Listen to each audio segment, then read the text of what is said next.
Hello everyone and welcome to today's video. Today we have some news out of the state of South Carolina where the former Lieutenant Governor and Andre Bauer has officially dropped out of the Senate race against Lindsey Graham, saying he won't win with lies and division, quote unquote. The former Lieutenant Governor of South Carolina suspended his campaign for U.S. Senate in a social media announcement on August 8th. I'm also reading an article from the Greenville News by Bella Carpenter. Andre Bauer officially entered the race to unseat incumbent Senator Lindsey Graham back on July 2nd. He was one of three Republicans competing against Graham in the primary contest. The other two candidates are Project 2025 architect Paul Dans and upstate businessman Mark Lynch. In a social media post announcing his resignation from the race, Bauer said he, quote, cannot and will not be part of a political atmosphere that rewards deception over honesty. He was in the race for a little more than a month. The official statement from Andre Bauer said, after deep prayer and reflection, I've decided to suspend my campaign for the United States Senate. The decision does not come lightly, Bauer said in a social media post. I believe now more than ever that in order for us to truly move forward, we must stop tearing one another down with lies and division. Bauer served in both the South Carolina House and Senate. He was also the Lieutenant Governor of the Palmetto State from 2003 to 2011 and chairman of the Republican Lieutenant Governor Association in 2005. Bauer's campaign page stated that he plans to stand with President Donald Trump, secure the border, and take on the establishment swamp. He said in his withdrawal announcement that he is grateful to everyone who supported him, his family, and his campaign over the years. If we're going to win, truly win, it won't be through slander or selfish gain. It'll be through unity, humility, and a shared desire to honor God and serve one another, Bauer wrote on social media. So this is very interesting now because when it comes to Senator Lindsey Graham of South Carolina, a lot is made about him, but one thing is pretty clear. Most of the polling data shows he is not incredibly popular among a large segment of voters. Specifically also, a large segment of Republican voters are not particularly fond of Lindsey Graham. Now, Lindsey Graham is running for re-election. We know that he is. We also know that Lindsey Graham has the endorsement of President Donald Trump and fellow South Carolina Senator Tim Scott.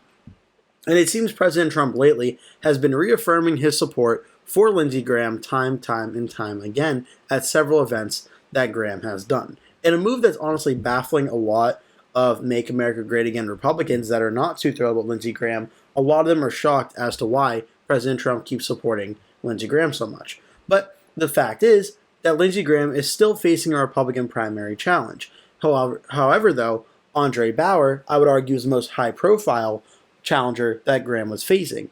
As the former Lieutenant Governor of South Carolina from 2003 to 2011, he did hold a pretty high office in the state. Only second in line to the governor is certainly very high up there. He was also a candidate for governor in 2010 and lost in that primary to the eventual winner Nikki Haley, and he was a candidate for the 7th District in 2012. So some notable offices he either held or ran for in the state. Whereas the rest of the candidates in the race do not have the same pedigree in terms of elected office that Andre Bauer did.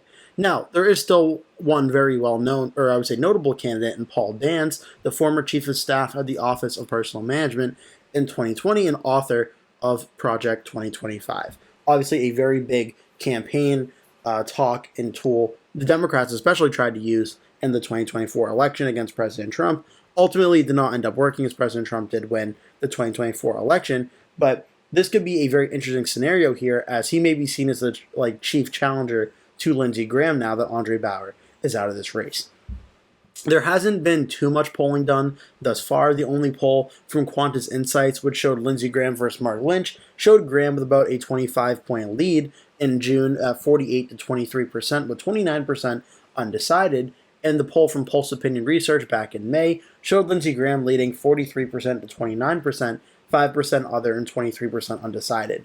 So there is enough undecided vote mathematically for Mark Lynch or another Republican candidate to catch Lindsey Graham and beat him in the Republican primary. But Lindsey Graham starts out with such a high floor of support, probably in large part due to the support he was receiving from President Trump, plus his long time being elected U.S. Senator, from his supporters, plus a lot of the supporters who are very loyal to what President Trump does and says and endorses. It looks like Lindsey Graham is probably going to win this Republican primary unless something really changes over the next year or so. Because Graham at 43 and 48% support respectively means he's already starting with a very high floor.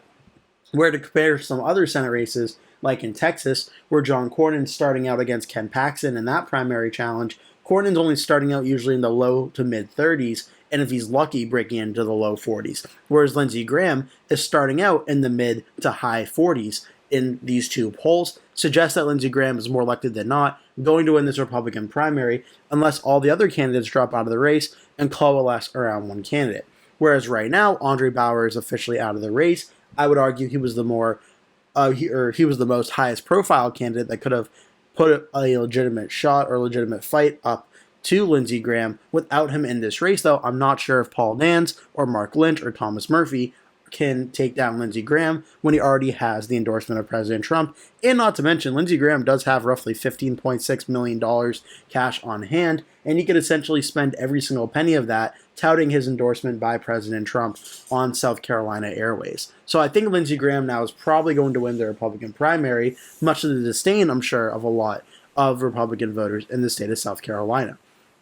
Now, when it comes to the general election, the Democrats have 4 Democratic candidates running. Annie Andrews, a nominee for the 1st District in 2022.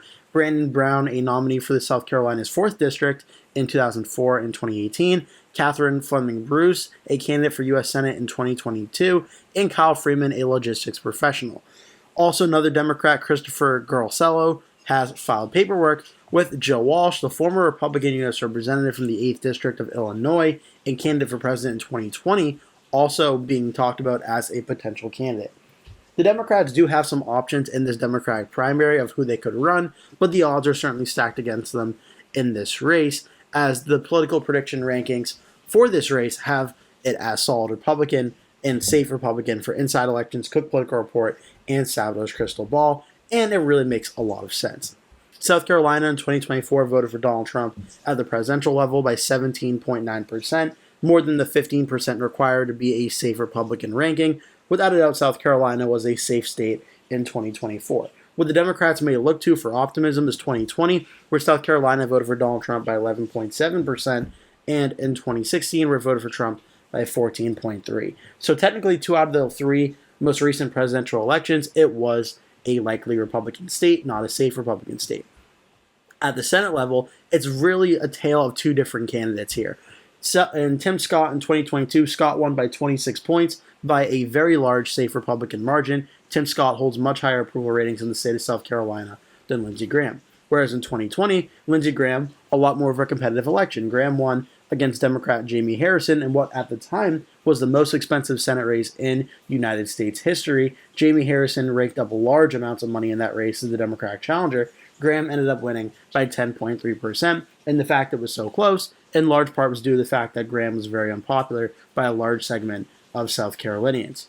Then back in 2016, Tim Scott won by 23.6%. 2014, you can see here, Tim Scott was elected in a special election by 24 points. Lindsey Graham in 2014, the Republican year, only won by 15.5%. It is a safe Republican margin, but still ran about 9 points less than what Tim Scott did. And this goes back even further to 2010. The previous Republican DeMint won by 34 points, almost 2008. Lindsey Graham, yes, it was a very good night for Democrats, 15.3% win. So it seems that Graham's margin of victory is going down a few points in every single election. And to be honest, I honestly do think that continues. South Carolina is a lot more of a safe Republican state, but Lindsey Graham's approval ratings really aren't that great in the state either. With the endorsement of President Trump, I think we'll probably win without too much of a problem, but I wouldn't be shocked if on Election Day we see Graham win by less than 15%, but more than 5%, putting it in the likely Republican category. I don't think that's really too much of a surprise to see at this time. I hope you enjoyed this video. Make sure to like and subscribe if you did. Leave a comment below, tell me your thoughts, and any other future videos you'd like to see me go over. Again, thank you so much for watching. Hope to see you in a future video.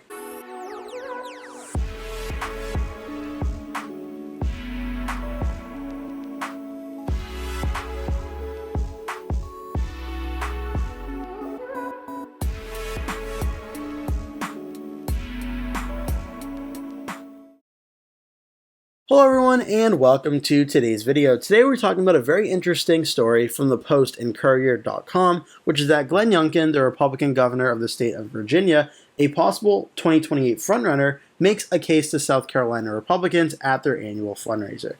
So this is particularly interesting and caught my eye because Virginia Governor Glenn Youngkin, who is term limited and cannot run for a second consecutive term in the state of Virginia, is going to South Carolina now, and what could be a hint at his next move.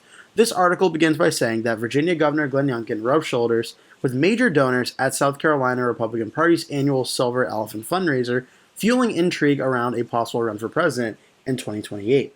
Youngkin, who rose to overnight national recognition after his upset victory in blue-leaning Virginia during the 2021 elections, took the stage at South Carolina Republicans' largest fundraising event of the year on August 9th with a 28-minute speech that was as much an introduction to himself as it was rattling off his resume.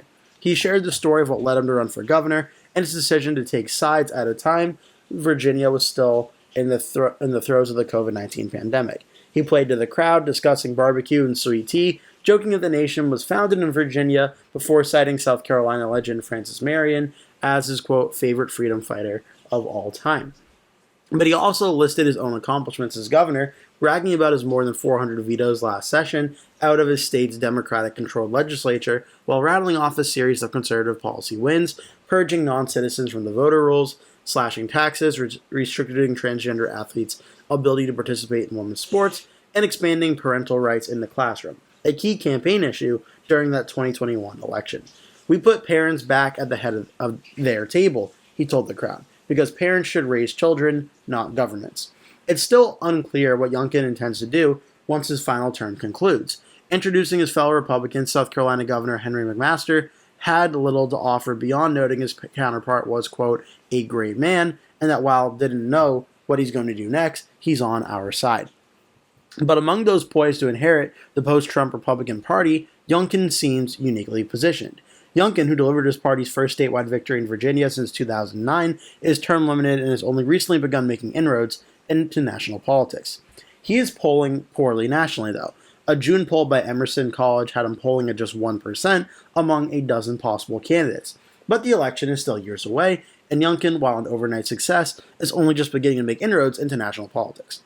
Saturday's night's speech before South Carolina Republicans was his first visit to the first in the nation's South primary state, and comes several weeks after his appearance at a fundraiser in the key early voting state of Iowa, where he delivered a similar series of remarks on his successes leading his blue-leaning state as a political moderate.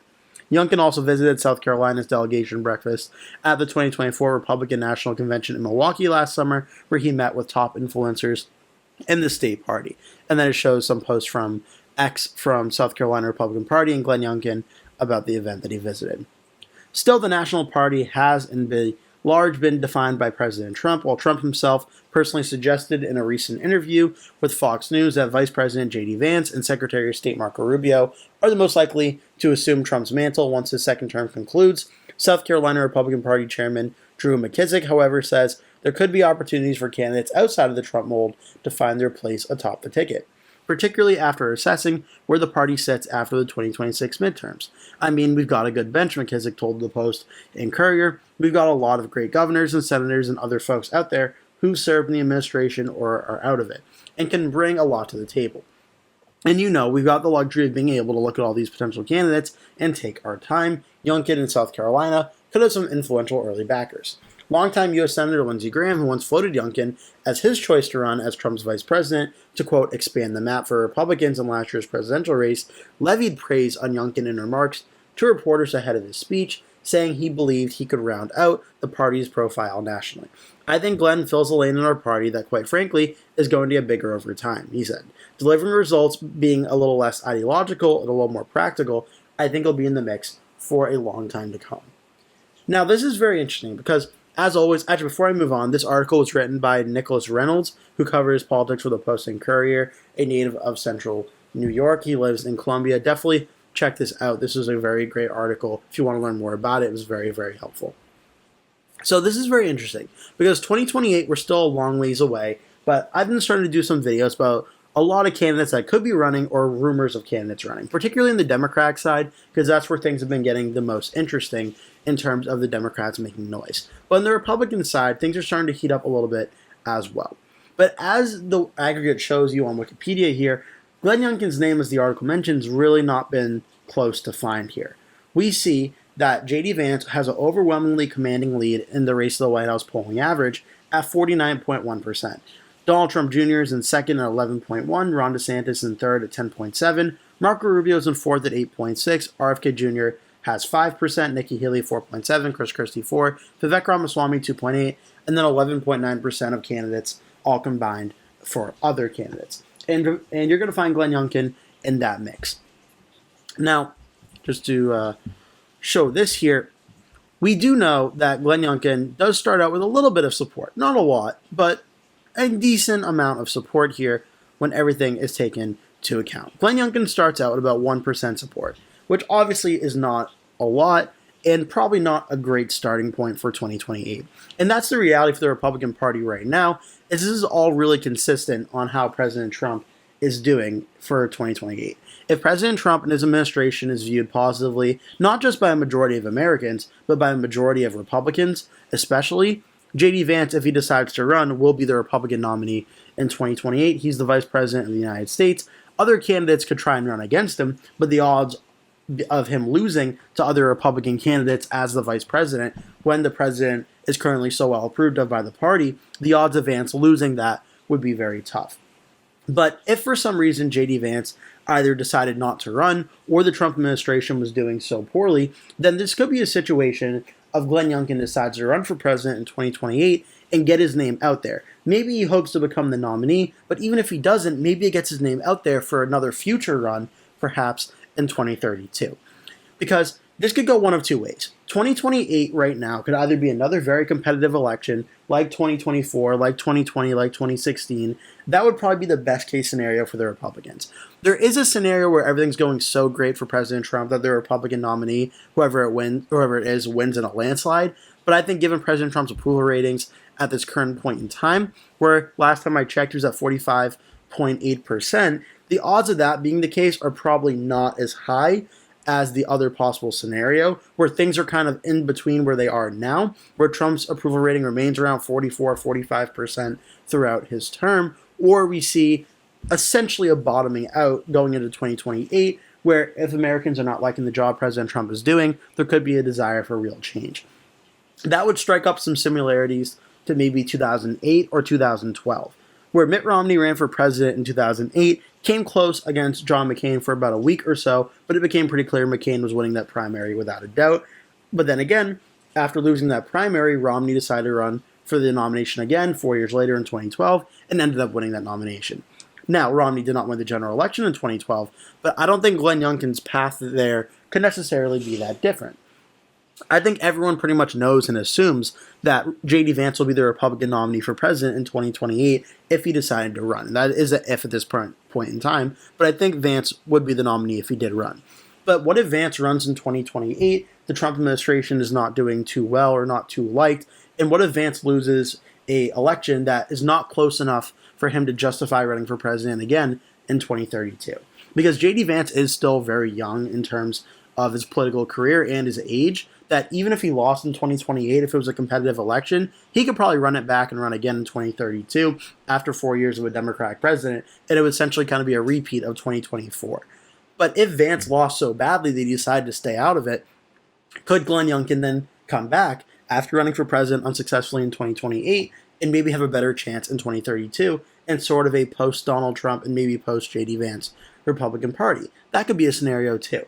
As for 2028, I have a very hard time seeing how Glenn Youngkin could even come close to becoming the Republican nominee in 2028. The best way he could probably help the Republican Party in the immediate future would be running for Senate in the state of Virginia in 2026. I do believe, is this Mark Warner or Tim Kaine that is up? Let me pull it up here. 2020 was Mark Warner, so Mark Warner's up in 2026. That would give the Republicans probably the best help in the immediate future if Youngkin were to run, but he also knows Youngkin would likely lose that Senate seat, and that would hurt his national image among Republicans probably if he did lose that race, kind of similar to what happened to Larry Hogan as well. So he probably wouldn't decide to do that, but I honestly have a hard time imagining Glenn Youngkin being the Republican nominee in 2028. Maybe not 32, but in 2028, I don't think he will be. Now, I do think Glenn Youngkin should be in consideration for vice president, because J.D. Vance, if he's the Republican nominee, I think he'll consider names like Marco Rubio for sure, like Ron DeSantis, and like Glenn Youngkin. I think could be three Republicans that could be very formidable candidates as vice president. And again, whether Vance is successful in 2028 or not sets someone like Glenn Youngkin up to potentially run. Because Glenn Youngkin, the most recent prediction I did was Kamala Harris versus Steve Bannon for 2028. But let's just change this really quick to Glenn Youngkin. How does him being the Republican nominee potentially change the map? Well, the first obvious one is the toss-up states that usually are the case start out around New Hampshire as well, and we'll put Maine second and Nebraska second in the toss-up category. This would have Harris at 221, Glenn Youngkin at 218. And states like New Jersey and Virginia, which were likely states in 2024, there could be an argument to Glenn Youngkin making these states more competitive in 2028 if he were the nominee. Now, yes, he's from the state of Virginia. Yes, he's the governor of Virginia. Yes, Glenn Youngkin has pretty popular approval ratings. That does not mean to me I would guarantee Virginia would go for Glenn Youngkin because, yes, Virginia's governor being the candidate would certainly be very appealing for Virginians and electing him as president. Virginia has not voted at the presidential level for a Republican, I believe, since 2004. So even though Youngkin is the president, or I'm sorry, not the president, is the governor of the state of Virginia, Youngkin would have to break, essentially at that point, 24 years of election history of the state electing a Democrat. So if Youngkin were able to win Virginia at the 2028 level, that would essentially be house money for him. Because if he's winning Virginia, he's probably winning North Carolina, and at this point in time, he's probably winning Nevada.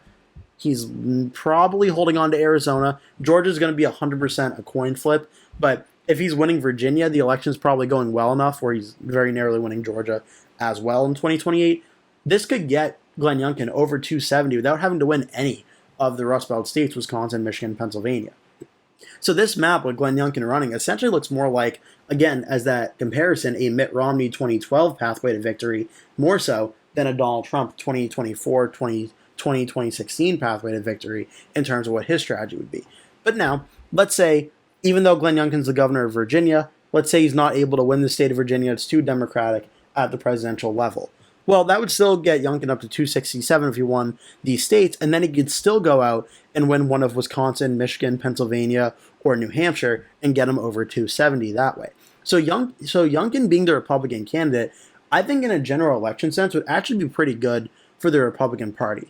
I don't know how he would do so much in the Rust Belt, but I do think he would do better with a lot more independent voters and traditional Republican voters that maybe President Trump was not able to do as well with, voters in states like Georgia, like North Carolina, like Virginia, and then maybe some states like Arizona, but then Trump made up a lot of margins there as well. So the idea of Youngkin being the Republican nominee is interesting, but again, for 2028, I don't think there's much of a chance that that would happen, but I think he would have a decent chance in a general election against a Democrat like Kamala Harris.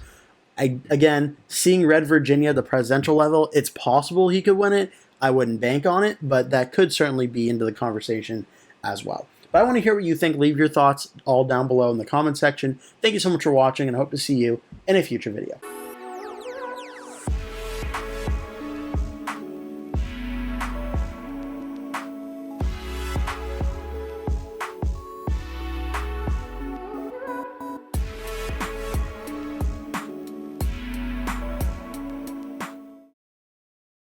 Hello everyone and welcome to today's video. Today I'm talking about the state of South Carolina in the 2026 governor's race, where the first Democratic candidate officially declares through a Charleston area lawyer.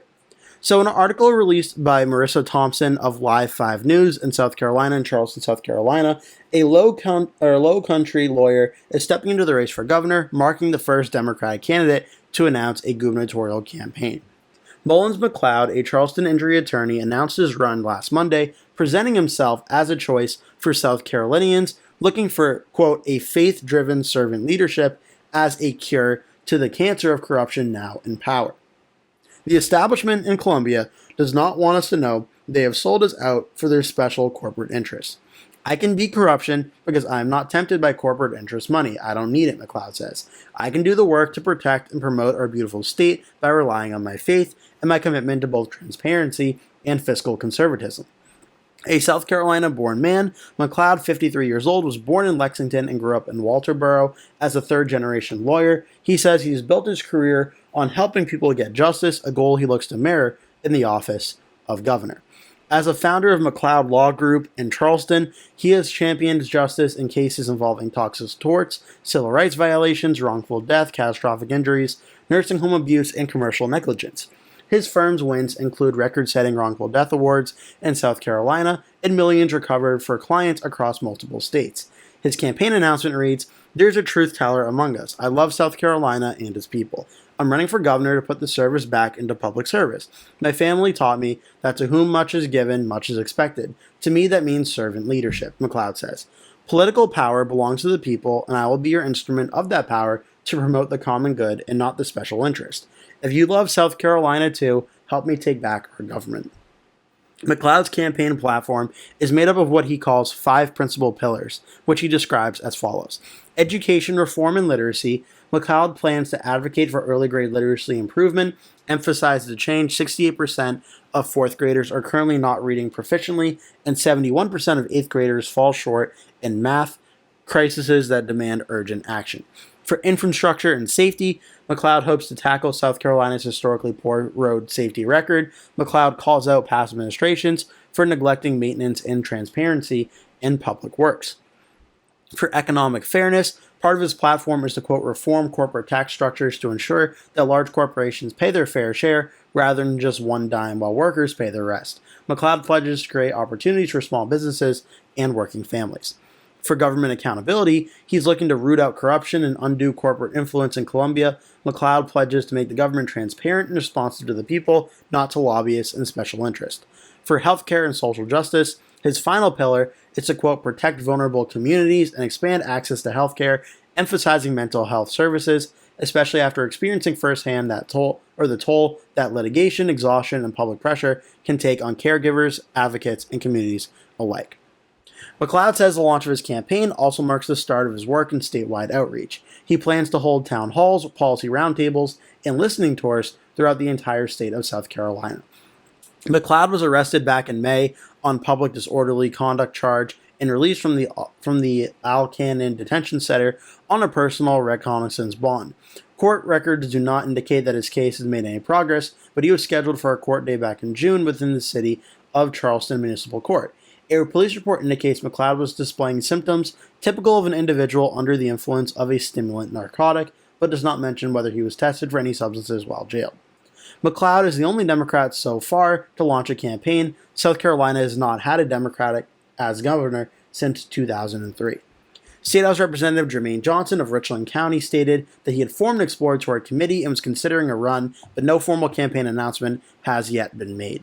Johnson is set to hold an event Tuesday evening in Columbia, a flyer which he describes as an important event in support of Johnson. Low Country State Senator Dion Tedder is among those who will attend. And then the article gets onto the Republican primary, which I'll be going over now.